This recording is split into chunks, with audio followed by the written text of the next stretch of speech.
روایت صدیقه دختر جوانی از بادغیس که به دلیل مخالفت با ازدواج اجباری در زندان به سر میبرد توجه خیلی ها را در رسانه‌های اجتماعی به خود جلب کرده. بر اساس گزارش افغانستان اینترنشنال، صدیقه از کودکی با تلاش یک مرد با نفوذ برای ازدواج اجباری روبرو بوده و اکنون با وجود 2 فیصله پیشین به نفع او پس از صدور دستور شفاهی از قندهار در زندان قلنو نگهداری می شود.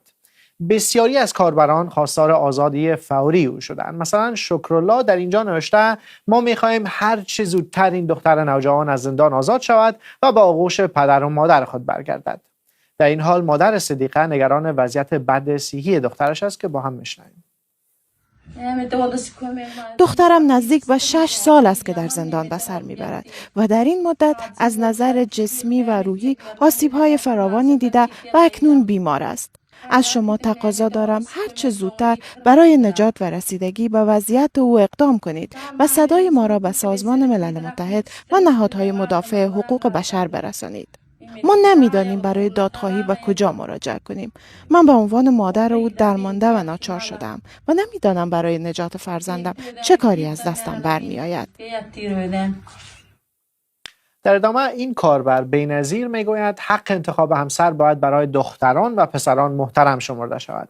او نوشته هیچ کس حق ندارد آنان را مانند یک کالا معامله یا به ازدواج اجباری مجبور کند. بی‌نظیر میگوید دین هم رضایت زن و مرد را در نکاح شرط دانسته است. شماری از کاربران این پرونده را نمادی از وضعیت زنان در افغانستان زیر حاکمیت طالبان دانستند. مثلا جمشید که اینجا نوشته در افغانستان صدها هزار داستان بدتر از این وجود دارد. با آمدن طالبان زنها از اندکترین حقوق انسانیشان هم محروم شدند. طوری که جمشید هم گفت طالبان در نزدیک به 5 سال گذشته با صدور بیش از 80 فرمان، دستورالعمل و حکم به گونه مستقیم و نظاممند حقوق و استقلال زنان را هدف قرار دادند. از منع آموزش دختران پس از صنف ششم و محدودیت‌ها در بیشتر مشاغل تا محروم کردن زنان از مکان‌های عمومی. در واکنش به این خبر عبدالبصیر نظری با انتقاد از مقام‌های طالبان نوشته است اینها در دست تفنگ و از جیبشان فتوا صادر می‌کنند. نه از دین خبر دارند و نه از انسانیت.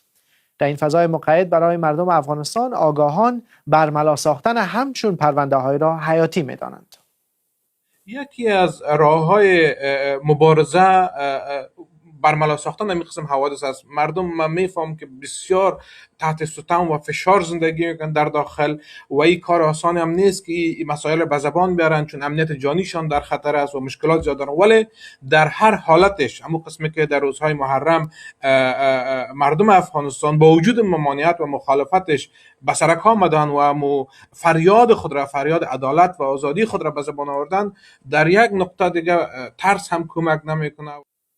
برخی کاربران به موضع طالبان درباره منع ازدواج اجباری اشاره کردند. احمد شمیم در اینجا پرسیده اعلاناتی که امر به معروف از ازدواج‌های اجباری جلوگیری می‌کند چه شد یا امر به معروف تنها متوجه ریش ملت است؟ کاربری با نام مستعار انسان بمانید نیز نوشته است ازدواج اجباری آن هم با طفل یک جنایت است و باید از آن جلوگیری شود. در میان این واکنش‌ها نگرانی درباره آینده صدیقه نیز دیده می‌شود. حسن نوشته است حتی اگر او روزی آزاد شود معلوم نیست پس از سالها فشار، زندان و ناهنجاری بتواند طعم یک زندگی عادی را بچشد یا نه.